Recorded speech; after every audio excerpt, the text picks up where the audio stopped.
several rounds fired by the army jawans on the Pakistani drone. Bharat की जानिब से एक मर्तबा फिर से फॉल्स फ्लैग ऑपरेशन किया गया है। जिस तरह से भारत ने ऑपरेशन सिंदूर किया था, पहलगाम हमला हुआ, पहलगाम हमले का ताने बाने पाकिस्तान के साथ जोड़े गए और फिर भारतीय फौज और फजाइया ने कहा कि हम पाकिस्तान में घुसकर टेरर ग्रुप्स को निशाना बनाएंगे और बिल्कुल उसी तर्ज का हमला भारतीय फौज की जानिब से दोबारा दोहरा दिया गया है।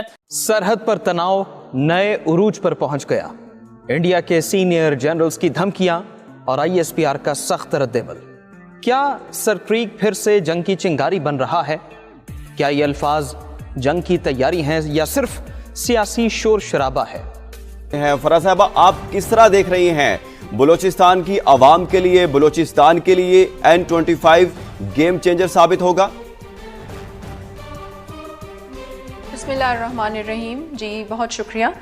जी देखिए, बलूचिस्तान के जो 80% मसाइल हैं वो माशी मसाइल हैं और मैंने हमेशा इस बात को उजागर किया है। और जो बलूचिस्तान में आपके जो सेपरेटिस्ट ग्रुप हैं वो फितनतुल हिंदुस्तान इसीलिए बहुत ज़्यादा एक्टिव हो जाते हैं क्योंकि जो हमारे मासूम अवाम हैं, हमारे जो यंगस्टर्स हैं, हमारी यूथ है, उन्हें वो गलत तरीके से उनकी ब्रेन वॉशिंग करते हैं। और उसकी उन ब्रेन वॉशिंग होने की वजह क्या बनती है? आपका बलूचिस्तान का अंडर डेवलप होना, वहाँ पर आपकी जो बुनियादी सहूलतें हैं वो ना होना। और लाजमी बात है कि जब आपके रोड्स का नेटवर्क होगा तो आपकी कनेक्टिविटी जो है पूरी दुनिया के साथ होगी। इसी तरीके से जो एम्प्लॉयमेंट के आपके जो सहूलतें हैं वो होंगी। यहाँ मैं आपको बताऊं कि देखें, बलूचिस्तान के हवाले से अगर हम बात कर रहे हैं, अभी हमने PIA की भी जो है प्राइवेटाइजेशन कर दी है। एक अरसा ऐसा था कि जब पसनी, गवादर और माड़ा में PIA की फ्लाइट्स जाया करती थीं। 100 के करीब जो थे वहाँ के स्टेशंस पे हमारे जो लोकल लोग थे उनको एम्प्लॉयमेंट मिली हुई थी। फिर ये किसी वजह से वहाँ पर PIA की फ़्लाइट्स बंद हो गई, वो लोग बेरोज़गार हो गए। तो जब लोग बेरोज़गार होंगे, उनके पास कुछ करने को नहीं होगा, फाइनेंशियल मसाइल होंगे, तो उन्होंने नेगेटिव एक्टिविटीज़ का हिस्सा बनना है। और इन चीज़ों से आपको पता है दुश्मन फ़ायदा उठाते हैं। नमस्कार दोस्तों, अब तक आपने जो दृश्य देखे वे भारत की आंतरिक सुरक्षा और सतर्कता को दर्शाते हैं। आज के दौर में किसी भी देश की सबसे बड़ी ताकत उसकी इंटेलिजेंस और सुरक्षा एजेंसियां होती हैं और भारत इस मामले में लगातार अपनी क्षमता को मजबूत करता आ रहा है। हाल के वर्षों में सीमा सुरक्षा, साइबर निगरानी और खुफिया नेटवर्क को जिस तरह से आधुनिक बनाया गया है उसका असर साफ दिखाई देता है। किसी भी संदिग्ध गतिविधि पर नजर रखना और समय रहते कार्रवाई करना आज की सबसे बड़ी जरूरत है। भारत की सुरक्षा एजेंसियां केवल सीमाओं तक सीमित नहीं हैं, बल्कि देश के भीतर होने वाली हर गतिविधि पर भी पैनी नजर रखती हैं। यही वजह है कि किसी भी तरह की गलत मंशा रखने वाले तत्वों को ज्यादा समय तक छिपने का मौका नहीं मिल पाता।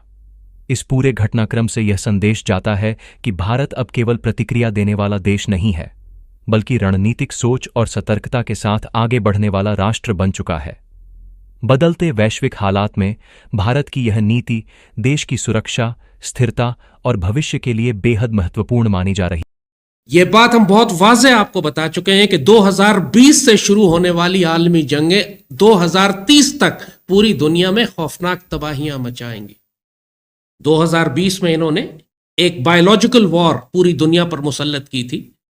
पूरी दुनिया पर इन्होंने लॉकडाउन्स लगाए, सप्लाई चेन डिसरप्शन की। ये एक पूरी दुनिया का बहुत बड़ा सोशल एक्सपेरिमेंट इन्होंने करके देखा कि हम किन मुल्कों को, दुनिया की कितनी बड़ी आबादी को किस तरह कंट्रोल कर सकते हैं। एक झूठी साइंस पर एक खौफ में मुब्तला करके, एक फ्लू और जुकाम के खौफ में मुब्तला करके हम पूरी दुनिया को किस तरह जहरीले टीके लगा सकते हैं और कौन कौन हमारी ताबेदारी करेगा, हमारी इत्तबा करेगा। और इस इंसानियत को काबू करना, इस इंसानियत को अपने कंट्रोल में रखना कितना आसान काम है। कोविड की 2020 के तूफान बदतमीजी के बाद जिसने पूरी दुनिया में इस तबाही का आगाज किया था, इन्होंने आहिस्ता आहिस्ता फिजिकल जंगें भी दुनिया में शुरू कर दी। पहले इन्होंने वो यूक्रेन की जंग शुरू की जो अभी तक जारी है, 3-4 साल हो गए उस जंग को जारी हुए भी। फिर इन्होंने मशरक़ वस्ता में जंग शुरू की। पहले वो गजा में जो जंग शुरू हुई 2023 में, 2024 का पूरा साल अब उस जंग में गुजर चुका है। गजा तो तबाह हुआ ही, लेकिन वो जंग गजा की सरहदों से निकलकर लेबनान, यमन, शाम, इराक और दीगर मुसलमान मुल्कों तक भी फैल गई। और आपने देखा कि 2024 में इतना बड़ा मुसलमान मुल्क शाम मुकम्मल नीस तो नाबूद हो गया, यानी उसकी हुकूमत और रियासत खत्म हो गई, सिर्फ जोग्राफिया रह गया जिस पर दुनिया की दीगर कौमें इस वक्त काबिज हैं और इसके हिस्से बखरे किए चले जा रहे हैं। ये जो ईरान का आर्क ऑफ रेजिस्टेंस था, आर्क ऑफ एक्सेस था, जो उन्होंने बनाया हुआ था अपना मज़ाहमती एक बाजू पूरा जो शुमाल की जानिब उनका था, जो इराक, शाम और लेबनान में जो एक्सेस इनका बना हुआ था, वो तक बरकरार रहे। लेकिन अगर आप गुज़िश्ता दिनों में अगर आप भारतीय रवैया देखें कि वो किसी भी मतलब आप देखें तो वो कहते हैं ना लाउड माउथ्स वाला मामला हुआ है कि धमकियां और बस हर तरफ मीडिया में जो एक पूरा एक हिस्टेरिया क्रिएट किया हुआ है कि हम पाकिस्तान के खिलाफ ये कर देंगे, वो कर देंगे।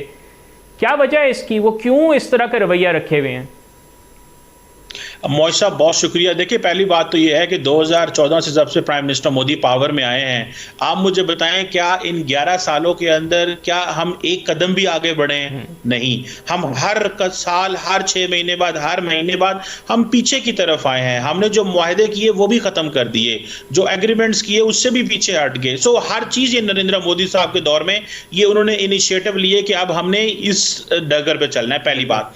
दूसरी बात देखें, अगर जो आप बात कर रहे हैं, मैंने बात जो आपको बात की कि थर्ड पार्टी हो सकती है, इसमें कोई शक नहीं है। मुझे अभी भी इस पे बड़ा मुझे आई एम श्योर कि इसमें थर्ड पार्टी रोल प्ले कर सकती है, क्योंकि देखें इस खित्ते के अंदर बहुत सारे जो ममालिक हैं वो प्रॉक्सीज को चलाते हैं और वो प्रॉक्सीज के साथ खेलते हैं। ये इस खित्ते के अंदर प्रॉक्सीज जो है ना वो कोल्ड वॉर से हैं, पुराने जमाने हैं, बल्कि इस खित्ते के कुछ ऐसे ममालिक भी हैं जो मिडिल ईस्ट तक पहुंचे हुए हैं।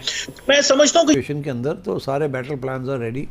वो एक गेम थ्योरी है, प्रोबेबिलिटी गेम थ्योरी कि जी अगर वो ही ऐसे करता है तो हम ये करेंगे, अगर वो ये करेगा तो हम ये करेंगे, जब हम ये करेंगे तो वो ये करेगा, उसको काउंटर करने के लिए फिर हम ये करेंगे।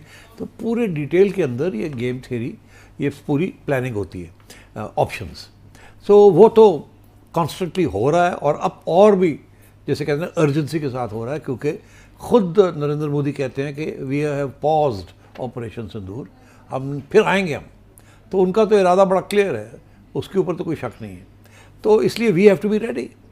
और इंटरेस्टिंग बात यह है कि उन्होंने अपनी गलतियां जो हैं या कमज़ोरियां जो थी उसको अब उन्होंने स्टडी कर लिया है, होगा यकीनी तौर पे, और उसको रेक्टिफाई करने की कोशिश कर रहे होंगे कि ये हमारी कमज़ोरी थी, ये हमारी कमज़ोरी थी, अब आगे राउंड के अंदर हमने ये कमज़ोरी नहीं होने दिखानी, ये नहीं करना। अगर हम इस पूरे विषय को गहराई से समझें तो यह साफ होता है कि आज अंतर्राष्ट्रीय राजनीति केवल बयानबाजी तक सीमित नहीं रह गई है, बल्कि कूटनीति, अर्थव्यवस्था और सुरक्षा तीनों एक दूसरे से जुड़े हुए हैं। भारत ने पिछले कुछ वर्षों में यह स्पष्ट किया है कि वह अपने राष्ट्रीय हितों से कोई समझौता नहीं करेगा, चाहे परिस्थितियां कितनी भी जटिल क्यों न हो। जल संसाधन, व्यापार और कूटनीतिक दबाव जैसे विषय अब रणनीतिक हथियार बन चुके हैं, जिनका इस्तेमाल सीधे युद्ध के बजाय नीति के माध्यम से किया जाता है। दुनिया के कई देश अब इसी मॉडल को अपनाने की कोशिश कर रहे हैं। भारत की यह सोच दर्शाती है कि वह भावनाओं के बजाय तथ्यों और दीर्घकालिक रणनीति पर काम कर रहा है। किसी भी पड़ोसी देश के साथ संबंध केवल टकराव पर आधारित नहीं होते, बल्कि आपसी समझ और जिम्मेदारी भी उतनी ही जरूरी होती है। लेकिन जब राष्ट्रीय सुरक्षा की बात आती है तो सख्त निर्णय लेना भी उतना ही आवश्यक हो जाता है। इस पूरे घटनाक्रम से आम जनता को यह समझने की जरूरत है कि हर खबर को भावनात्मक रूप से नहीं, बल्कि तथ्यात्मक और संतुलित नजरिए से देखना चाहिए। एक मजबूत राष्ट्र वही होता है जो शांति को प्राथमिकता दे, लेकिन अपनी सुरक्षा से कभी समझौता न करे। भारत की वर्तमान नीति इसी संतुलन को दर्शाती है, और यही कारण है कि आज भारत वैश्विक मंच पर एक आत्मविश्वासी और जिम्मेदार देश के रूप में देखा जा रहा है।